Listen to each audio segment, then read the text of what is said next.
Hi guys, welcome to another painting video. Well, it's been a while. I think it's been almost 2 weeks since I did make a video. Like you might know, I'm very busy because of my new business. Well, my business, which has very much expanded in landscaping. So anyway guys, this time, like I did try a couple of times, but I wanted to go back to the technique with the flip cup technique with the baking soda. Baking soda, white glue, silicone and Floetrol. I think it's going to be an interesting mix because of the fact that most of them create cells, and the baking soda create like more a sandy finish. So I think it's nice to try it. I hope it's going to be nice. So there's only one way to find out is to go at it. So let's go and try it.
So guys, I think it's a success. I think it did much more detail than I was expected. I did not expect as much detail. Strangely enough, though, just maybe because I didn't mix well enough my all the things that I put in, especially the baking soda.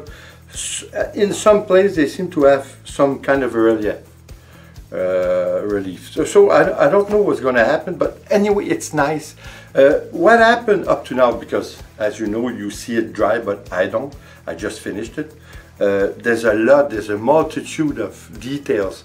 I would say there's thousands and thousands of details.